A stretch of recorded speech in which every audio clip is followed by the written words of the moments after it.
রাত্রিরেই এসো, আমি দেখিয়ে দেবো। সেদিন ছিল ঘোর অমাবস্যার রাত। অন্ধকার গাঢ় হতেই নির্মল অমলের কাছে চলে এলো। অমলও তৈরি হয়েই ছিল। দুজনে মিলে জঙ্গলের দিকে চলল।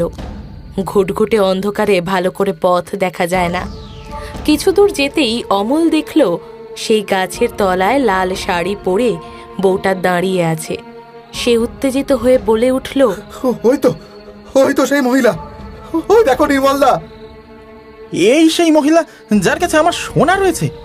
এই শোন শোন বলছি,